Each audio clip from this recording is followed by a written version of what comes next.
Assalamualaikum warahmatullahi wabarakatuh. Perkenalkan, nama saya Risma Prisawali, mahasiswa STT Manggala, program studi Ekonomi Syariah semester 4. Di dalam video yang berjudul Postmodernisme, Kritik Terhadap Rasionalitas Ilmu, ini saya akan membahas mengenai dua paradigma besar dalam filsafat ilmu, yaitu positivisme dan postpositivisme. Mengenai pembahasannya, mari kita bahas bersama-sama. Sebelum kita masuk kepada pembahasan positivisme dan postpositivisme, di sini saya akan menjelaskan dulu apa itu postmodernisme. Postmodernisme adalah sebuah aliran pemikiran yang muncul sebagai reaksi terhadap modernisme. Ia menolak klaim universalitas, objektivitas, dan kebenaran tunggal yang dikedepankan oleh modernisme, serta menekankan pluralitas, relativitas, dan dekonstruksi terhadap narasi-narasi besar yang mendominasi wacana sosial, politik, dan budaya. Dalam postmodernisme, makna dianggap tidak tetap. Identitas bersifat cair dan realitas merupakan konstruksi sosial yang bisa dipertanyakan dan diperdebatkan.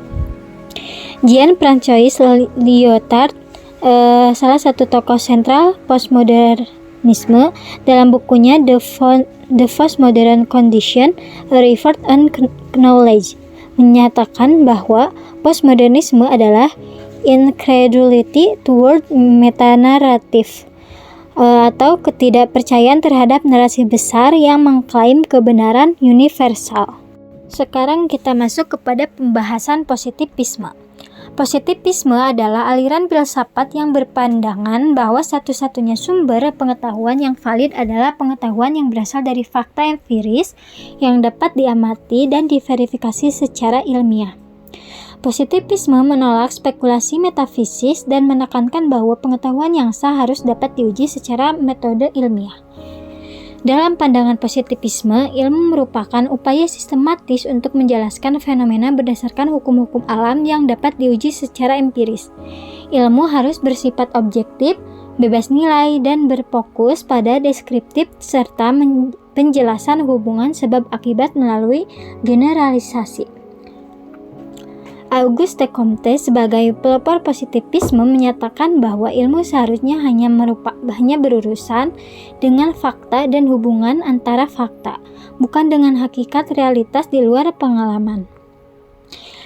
Metode yang digunakan dalam positivisme, yaitu metode utama dalam positivisme adalah metode ilmiah yang meliputi 1. Observasi empiris atau pengamatan terhadap fakta yang bisa dilihat atau diukur. Terus yang kedua, eksperimen, pengujian hipotesis secara sistematis. Terus yang ketiga, verifikasi atau pembuktian kebenaran secara empiris. Dan yang keempat, induksi, menarik kesimpulan umum dari fakta-fakta khusus. Penelitian sosial dalam tradisi positivisme sering meniru metode ilmu alam dengan harapan dapat menemukan hukum-hukum sosial yang universal. Selanjutnya kita masuk kepada pembahasan postpositivisme. Postpositivisme adalah aliran filsafat ilmu yang muncul sebagai kritik terhadap positivisme. Ia mengakui bahwa pengetahuan ilmiah bersifat tidak mutlak, dipengaruhi teori, dan terbuka untuk dibantah. Berikut tokoh-tokohnya yaitu Karl Rover, terus Thomas Kuhn, dan Michel Crotty. Ilmu menurut postpositivisme adalah sebagai usaha untuk memahami realitas yang tidak pernah sepenuhnya objektif, karena selalu dipengaruhi oleh latar belakang teori, nilai, dan persepsi penelitian. Metode yang digunakannya yaitu falsifikasi menurut Rover, triangulasi, kombinasi metode kuantitatif dan kualitatif, dan reflektivitas terhadap bias penelitian. Selanjutnya, perbandingan singkat antara positivisme dan postpositivisme. Postpositivisme menekankan bahwa pengetahuan ilmiah harus didasarkan pada fakta empiris yang dapat diamati dan diverifikasi secara objektif. Ia percaya bahwa ilmu bersifat netral, bebas nilai, dan dapat menghasilkan kebenaran yang pasti melalui metode ilmiah. Penelitian dalam kerangka positivisme menggunakan pengukuran kuantitatif, eksperimen, dan pengujian hipotesis yang bersifat verifikatif. Sementara itu, postpositivisme muncul sebagai kritik terhadap positivisme. Ia mengakui bahwa pengamatan tidak boleh sepenuhnya objektif, karena dipengaruhi oleh teori, nilai, dan konteks sosial penelitian. Kebenaran ilmiah dianggap bersifat tentatif dan terbuka untuk diuji, atau falsifikasi. Postpositivisme tetap menggunakan metode ilmiah, tetapi dengan pendekatan yang lebih reflektif, terbuka terhadap kombinasi metode kuantitatif dan kualitatif, serta menerapkan triangulasi dan kesadaran terhadap bias penelitian. Jadi, perbedaan utamanya terletak pada pandangan terhadap objektivitas sifat kebenaran ilmiah dan pendekatan terhadap metode penelitian. Berikut contoh positivisme dan postpositivisme dalam bidang ekonomi syariah. Yang pertama, contoh positivisme dalam ekonomi syariah. Dalam pendekatan positivisme, penelitian ekonomi syariah dilakukan dengan mengamati gejala ekonomi secara objektif dan kuantitatif. Misalnya, penelitian tentang pengaruh tingkat suku bunga konvensional terhadap permintaan pembiayaan murabahah pada bank syariah di Indonesia.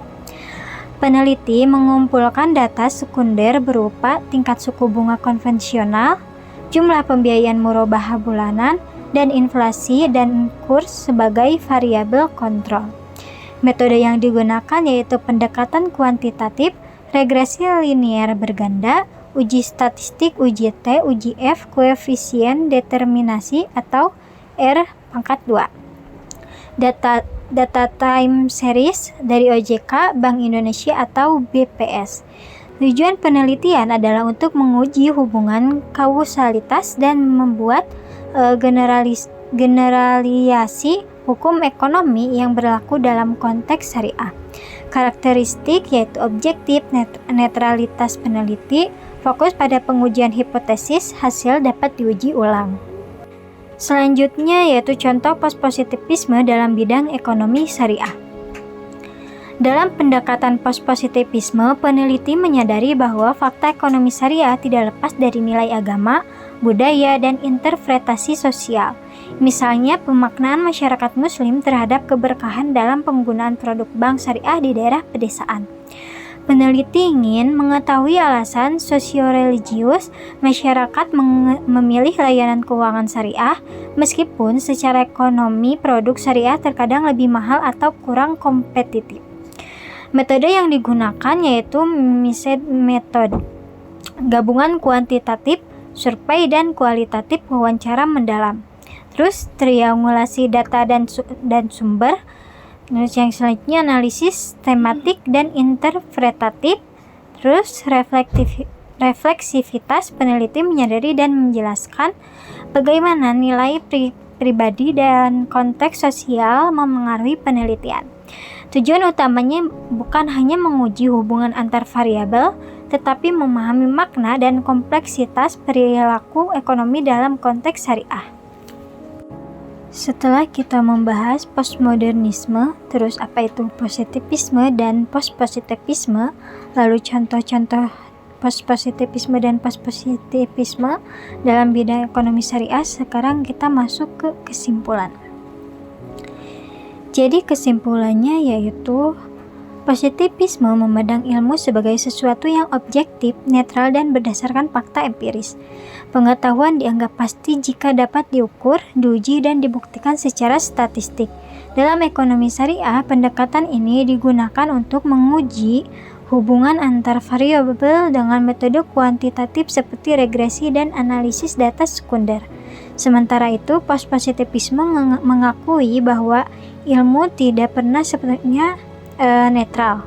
Ia tetap menggunakan pendekatan ilmiah, tetapi menyadari bahwa pengamatan selalu dipenuhi oleh teori, nilai, dan konteks sosial. Karena itu, postpositivisme bersifat lebih terbuka, reflektif, dan sering menggabungkan metode kuantitatif dan kualitatif.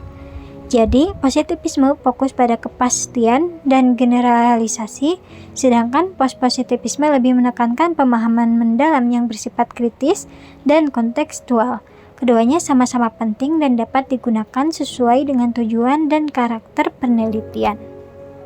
Oke, cukup sekian yang bisa saya sampaikan. Assalamualaikum warahmatullahi wabarakatuh.